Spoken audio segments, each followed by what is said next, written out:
back to my interview series. I'm Steve Hamm, realtor here in Sandusky, Ohio.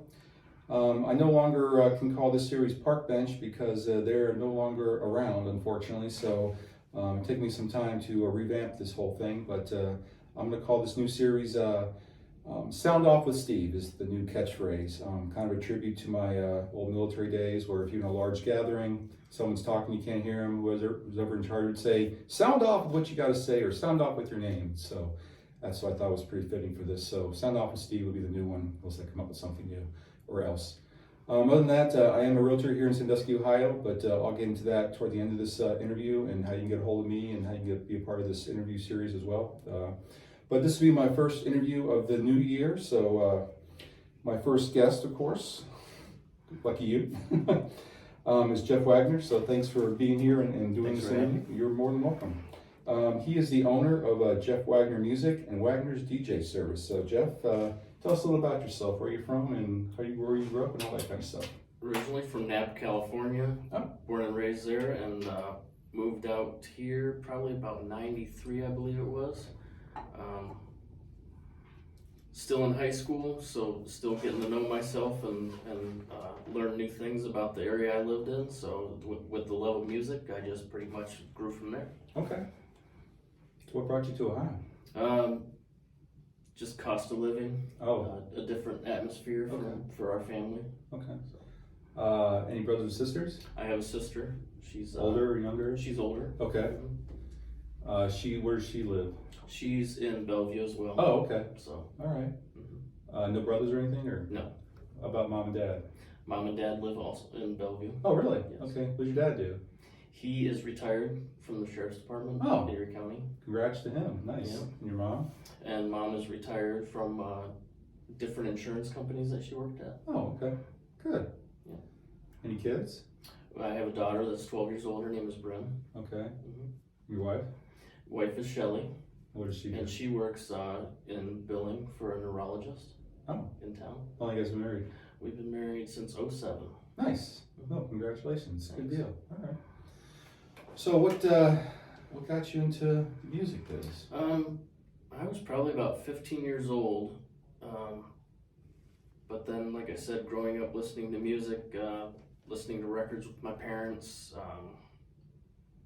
all different types of music from Alabama to Michael Jackson. So wow, that's quite the spread. Right, just everything. Just grew up listening to music and loving different genres and respecting different genres. So I started working on music myself. My father bought me a keyboard, a Roland XP50, and that's where I started. Really? Just pretty much playing, and at the same time started DJing. 15 years old at a little club in Milan. It was a teen club. Really? Yes. Wow. It was an old motel out there. Okay. And that's where I started my DJ business also. Wow. I used to, I hate to admit this, but back in high school, I did play in the band too. I wanted to play sax, but my mom wanted me to play the clarinet instead, so I was pretty much the only guy in the clarinet section, you know, and I'm like,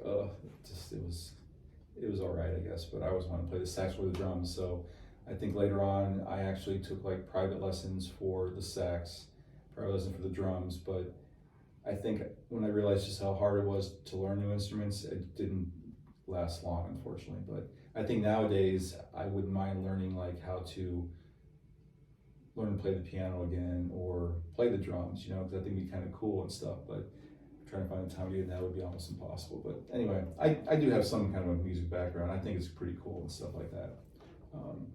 So about your music business, tell us a little bit about that. My music business, I have two involving music. The DJ business, like I said, maybe started around 15, 16 years old at a teen club and moved forward to where I DJ'd at Louis by Cedar Point, downtown bars in Sandusky, anything from dailies to the Drinkery to the Underground, and then moved into weddings and other bars, different venues. Okay. During that time with my producing, there was a small studio on Columbus Ave, I believe, an older guy that had a little studio that allowed people to come up for a few dollars an hour and kind of make music. So I'd just go up there, and I don't know how to read music, so I just do by sound, and he helped me along the way. And wow, that's incredible. And that's where I kind of was like, wow, I really have an niche at this. So is this place downtown that you're talking about by any chance? it was Downtown Sandusky, like in an old church or something, maybe? no, but that's where I've recorded one of my songs actually. Really? Yes. Yeah, I interviewed him. Daly, I think his name. Yes, Sean Daly. Sean Daly. That's right. Yeah, I interviewed him last year and in his place, and I'll tell you that was one of the most interesting interviews and exciting interviews I've ever done. I mean, he and I shared a lot too with military background and stuff. So, but it was very cool just to hear his story. But anyway, Sean and I actually went to high school together. Really? I've known him for a long time, and asked him to do one of my first collaborations. Oh. Okay. With Hazel Harley, we did a song called Forward, and it just turned out, I believe it turned out really good. And I'm sure. It's had most plays than all of my other songs. Really? Huh. So what goes into the producing side of your business? I do everything from making the actual music, from drums to all the different elements of it, and going into marketing, promoting. I pretty much do all that mostly by myself, except for through when Bentley Records does their promotions as well, and that's who I'm currently with as far as record company, and I'm managed through Entourage, and they assist in finding different collaborations and other people to work with also. So, how hard was it to find that kind of representation collaboration? As far as the management company and the record company, they both approached me at different times. Oh, really? Okay. I was already putting out my music through DistroKid and trying different companies to put it through, and then I was reached out to and asked if I would like to become part of their business. Yeah, so it's nice when people recognize your hard work and they want to collaborate with that. That's very cool.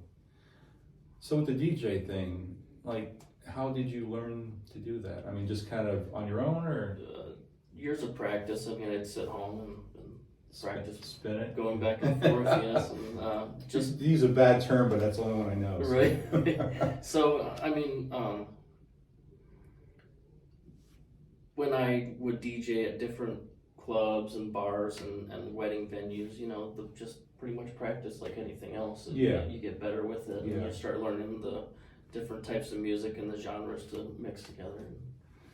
So when I listen, because this is another thing that people don't know about me as well, but so sometimes I really get into like club music, and so on XM Radio they have that station BPM. I'm sure you're aware of that. That's one of my favorites. Is it? Yeah, if I'm in the mood to really jam out to sometimes they do play some things I'm like, oh, I can dig that. Otherwise it's like, oh no, I can't deal with that. But so the guy that they call Tiesto. Yes. Now is that like his real last name, or is that like a stage name for him? That's a stage name. Okay.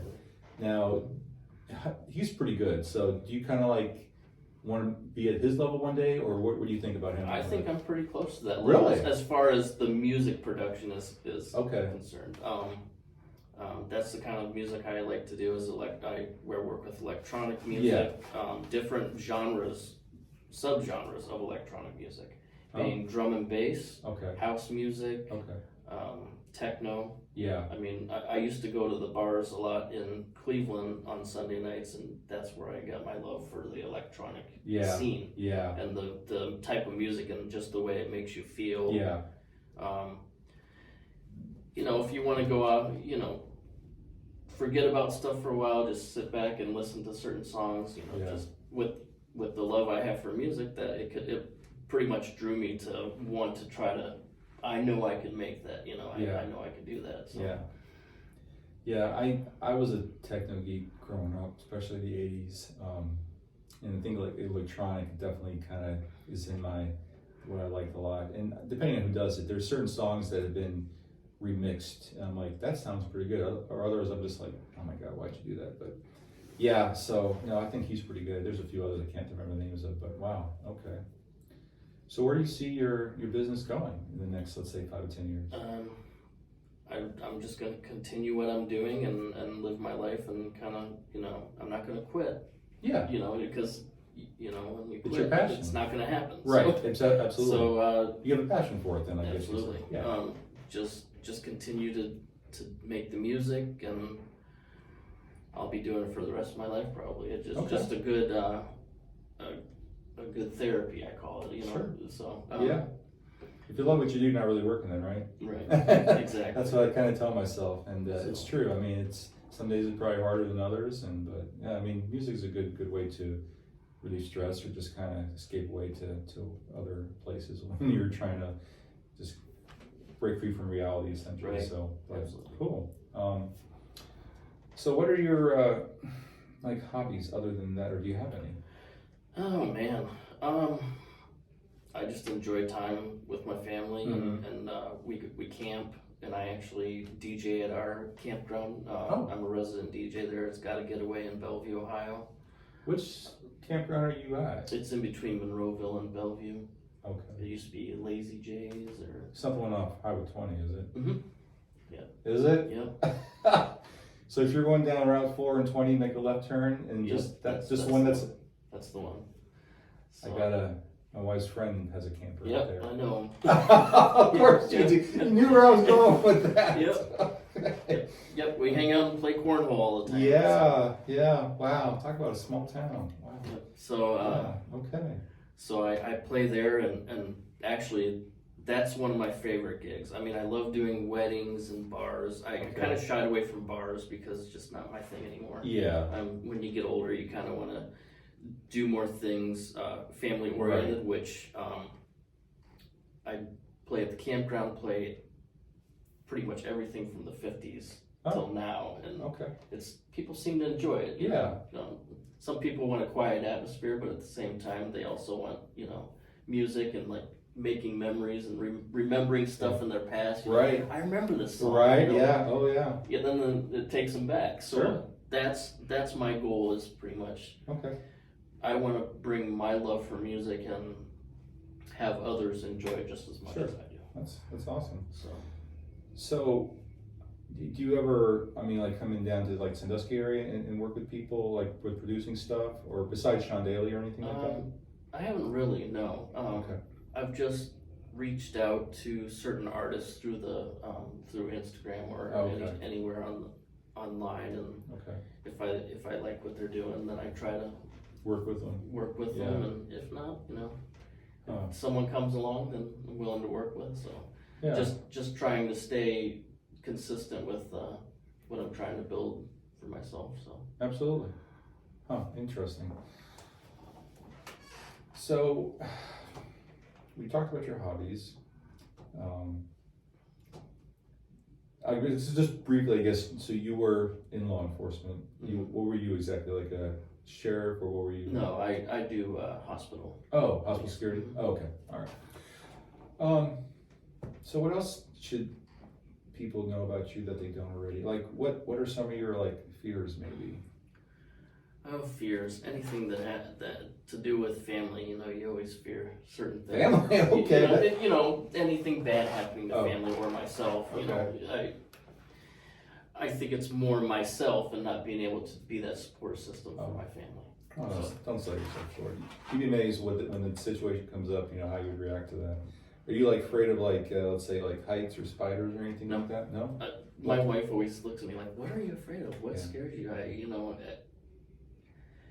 You try to have that outlook on life to where, you know, I don't know, of course you have fears, but it's just like, you can't really point them out or.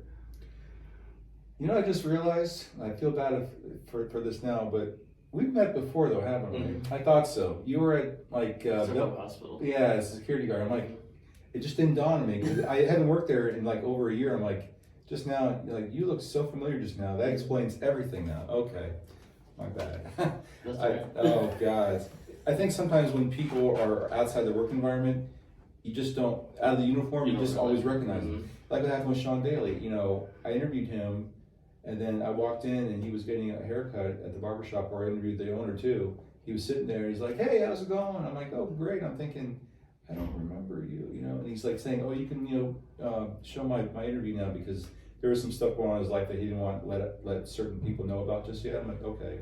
And he told me, and as soon as he mentioned that, I'm like, then like I came across like, oh, now I remember who you are, and I felt bad, you know, and I'm like, okay, sorry, dude, but okay. It's just that I run across so many people, and even though I sat with him for almost an hour and a half, it was just a different element. I think he had a hat on too, which kind of threw me off when I first saw him. Yeah, I'm like, what the heck? I'm like, I know you from somewhere, but okay. Anyway, that makes sense now.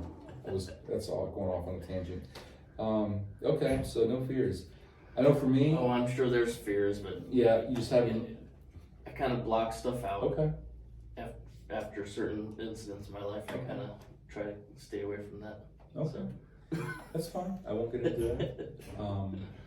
Me personally, as a pilot, I tell people I'm still afraid of heights, and people can't understand that. Oh, I love heights. Oh, I like Cedar Point rides and the heights.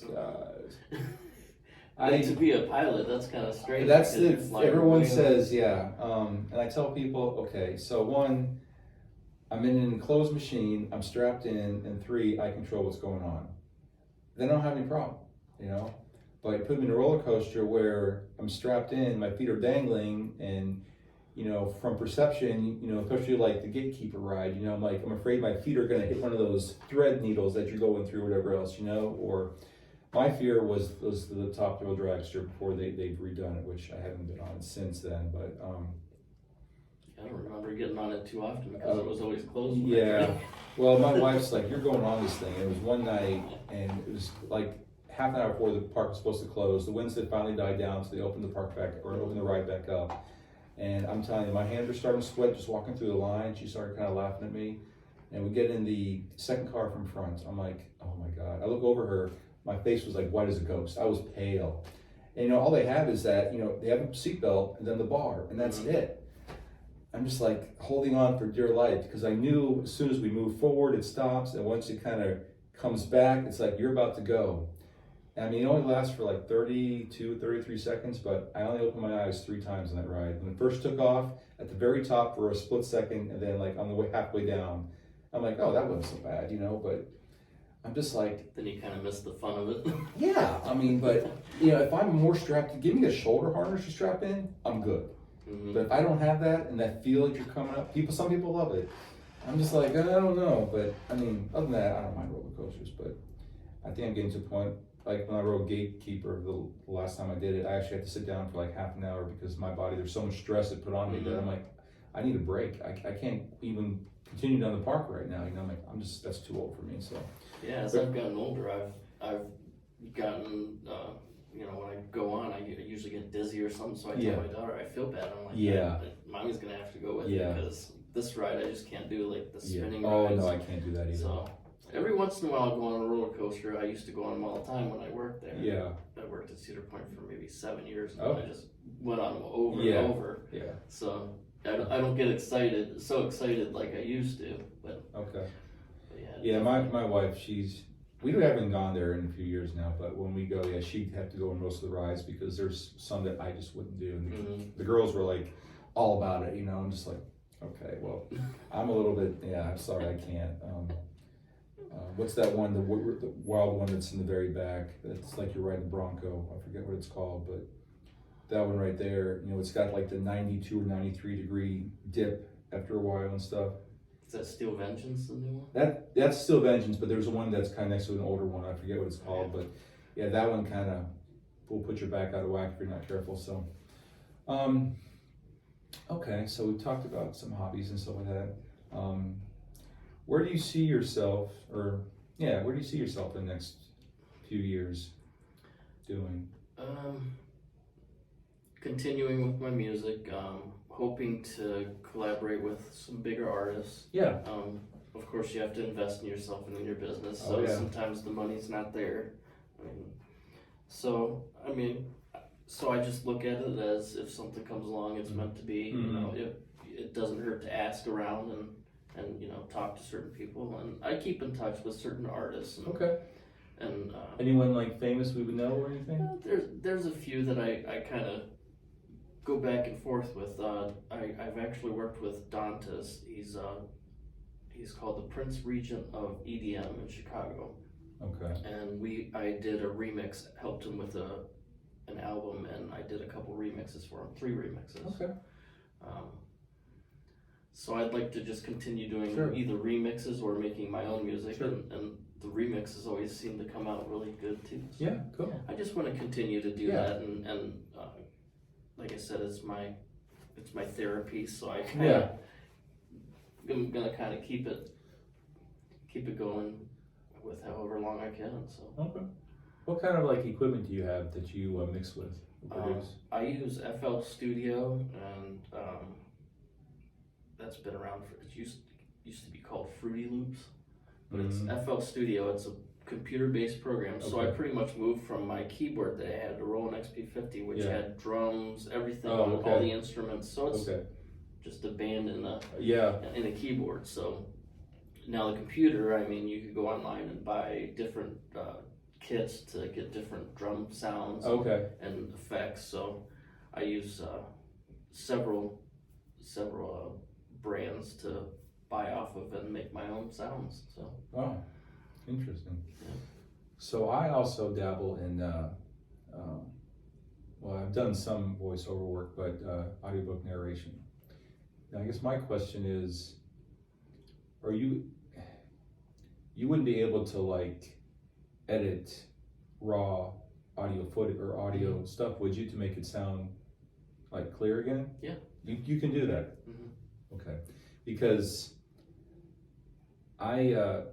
so I bought the editing software, what's it called? Adobe Audition. And the learning curve on that was like so intense for me, you know, and I finally figured out how to use it to just what I need to do. So I guess my question, so what you have is equal to being able to take raw audio files and clean it up so that all the background noise is gone, or any of the like what they call like the plosives, or the, you know, when you have like clicks and stuff like that. Absolutely. Really? Huh. I might have to get with you on that, because right now I'm working on my 3rd audiobook, and I've recorded all the chapters, but getting the time to sit down, because I think I'm actually taking too much time to be too perfect to get it. And there's got to be an easier way. I just haven't found it yet. So once this is done, I'll talk to you about that and see maybe. I mean, I'm willing to even, you know, like obviously pay a fee to get that done. You know, hopefully nothing too much, but yeah, it's just this author's been waiting for a while, and I feel bad because it shouldn't take me this long. But I've got already two that I've done. One that's already on Audible. It's called The Seasons of Sam Rock. That's about a detective back in 1950s Hollywood that gets hired by a woman trying to find her brother, and it gets involved in like the underground society and stuff like that. So it's kind of cool. I enjoyed doing that. That was my first one, and I didn't know how to do it, but I figured it out. And there's another one that's like a Western I've done for the same author, and I'm waiting for her to review it. But third one that I'm doing is kind of like a really cool one. It's point of view of like a young boy, and something sinister is going on in the neighborhood, and you kind of figure out what it is. So once I finished recording, I was like, this is pretty cool, but now I just need to edit the raw version and then get it to him for review. So I'll get with you after we do this, but so good. That's cool. So yeah, the crazy thing with the equipment nowadays, I mean, you hear like artists like Kanye West, they say he could just sing and say something to a cell phone and bring it to the studio and make the album out of it. So, really? Yeah. So and I've done that for certain elements of my song too, for vocals or phrases or something, and I'll say it in my cell phone and send it to my email and put it into the it's called DAW. Yeah, I know. Yeah, digital audio workstation. Yeah. It's amazing what those things can do, but like I said, it takes me so long, and I'm like, there's got to be an easier way that to do it, because I mean, it shouldn't take me 3 to 5 hours to edit one chapter. I mean, it just shouldn't, but I don't know, maybe I'm wrong. So anyway, won't keep you too much longer here. So is there anything else that you want to talk about or discuss? I mean, we'll get to your business here in a second, how they can get a hold of you, whatever, but anything else people should know about you, or that I really maybe haven't covered? No, if you haven't heard my music, I mean, take a listen. You could listen to it at different volumes. I'm actually coming out with a mixture of on my next album, I don't know if I want to do the full album with them or just a couple singles, but I'm working on some ambient music. Something to relax to, something I also enjoy listening to, along with hip hop and electronic dance music. Okay. So I'm mixing those all together and making an album out of it. So I mean, why not? Sure. If it's what I could do, I mean, I enjoy all those parts of music. So. I mean, these days, you really can't say that, what people like a whole bunch of different varieties. I think depending on which region of the country you're probably living in is kind of how they go. I mean, I'm sure like New York is just like a combination of things, and who knows, like probably country or western in the Midwest or in California, maybe techno, I don't know. But I mean, different people, different places, so that's kind of cool. Right, yeah, I noticed a lot of my electronic dance music, of course, gets played in other countries such as Germany, and they are big on that. I'm getting a lot of plays in Italy. Oh yeah. Poland.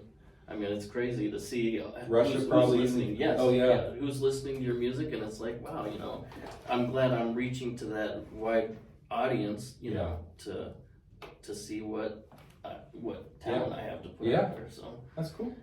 Wish you all the best, man. Thank you. So how can people, those that are interested maybe or want to get something produced, how can they get a hold of you? So my email is jeffwagner@bentleyrecords.net. Maybe I want to say that one more time. The motorcycle was going by. jeffwagner@bentleyrecordsred.net. Okay. And then my DJ service is wagnerdjservice@gmail.com. Okay. And all my social media is at Jeff Wagner Music for my production. So if anybody would like to collaborate or touch base about any kind of music, that's how they could reach me, and they could follow my pages. And Cool. I'm on Facebook, Instagram, and let's see, X now. It's Yeah, not Twitter I know. anymore, it's X. I know. So I still have the word Twitter in the back of my head. Yeah, I know. I do too. I usually every day I do like this good morning post on both Facebook and Twitter. I still call it Twitter X, but I used to call it the Twitterverse when I was like referring to everyone. Now I'm like, what do I call it now? So now I just call it the Xverse.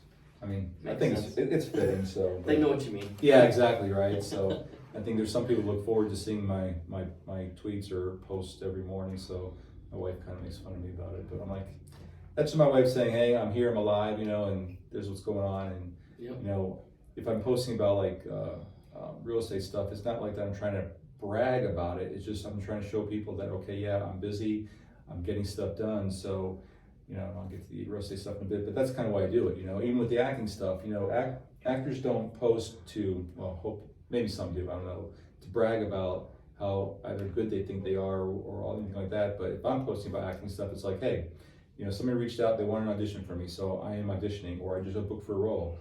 And other actors, they see that and they like it, they support you, like, okay, great, man, you got an audition, you got booked, that's awesome, we should support one another. You get those that probably like, great, you got auditioned, I didn't, or whatever, you got booked and I didn't, but it's just the way it goes, but I think...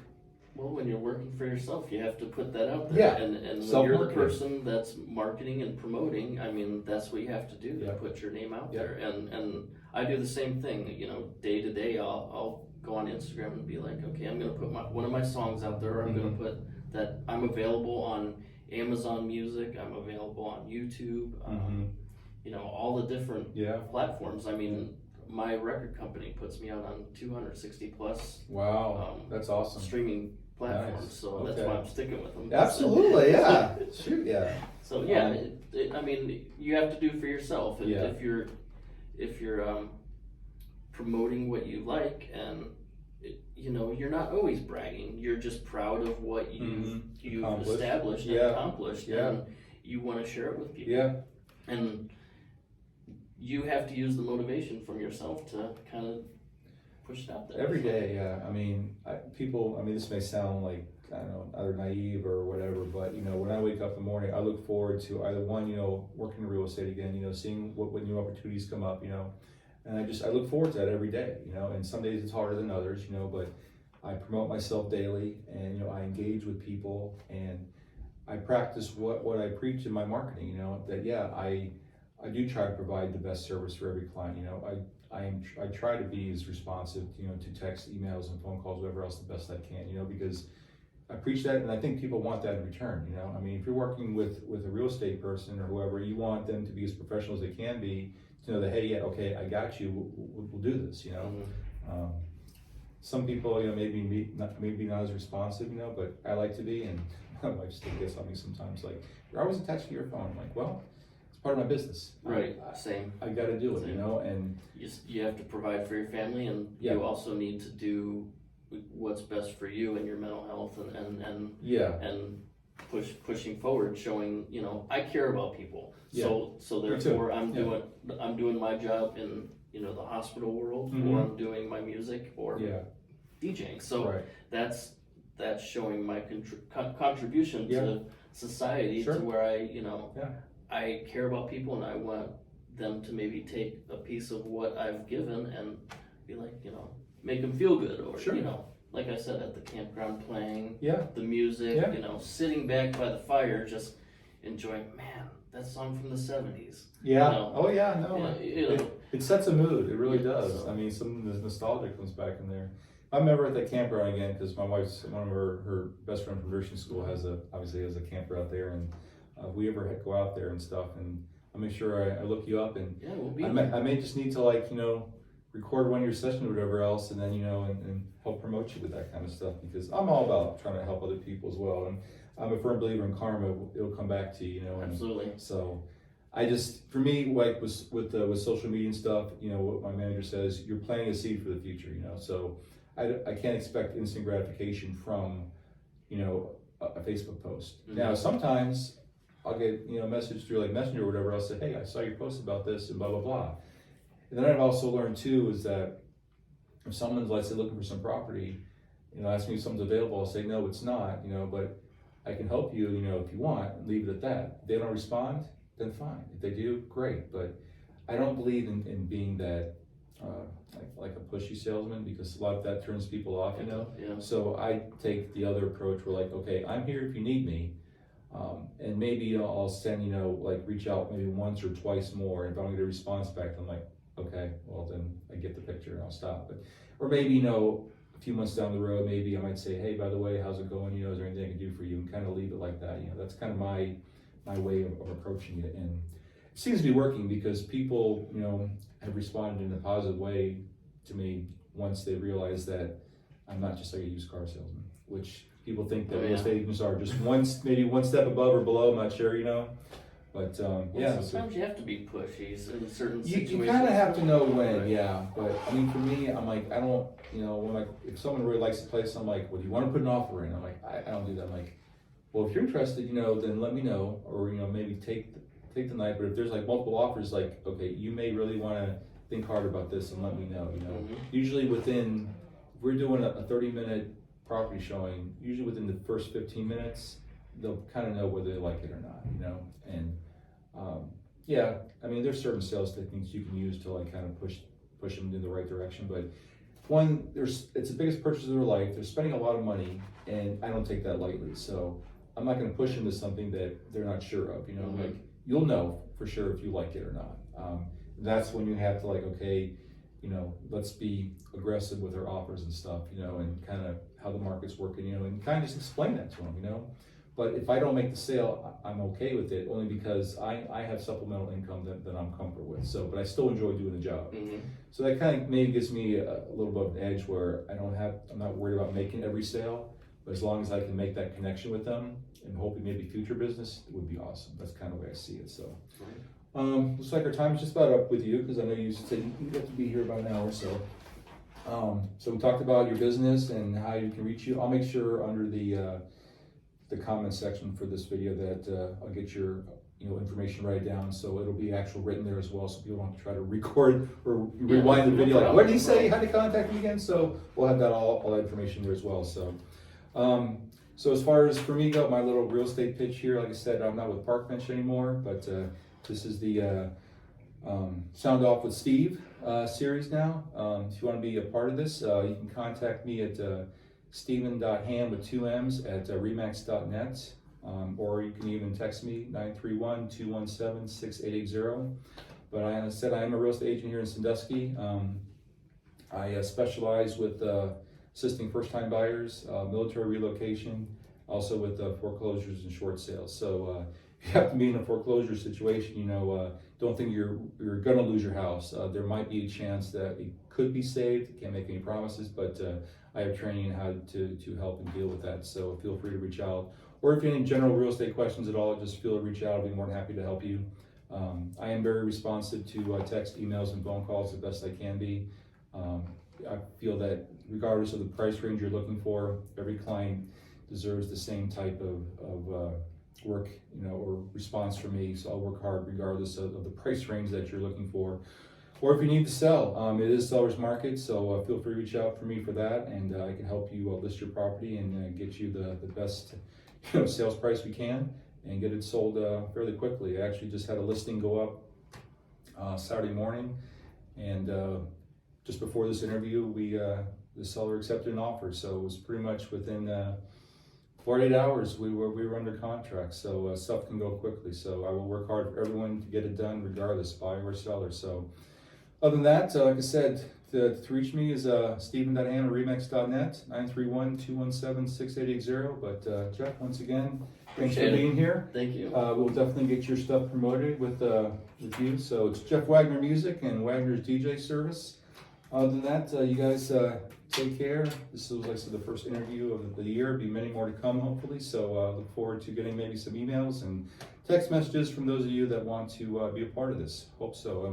I always enjoy making connections with new people and having them explain themselves and their businesses so other people can get to know them. Other than that, take care, and we'll see you next time. See ya.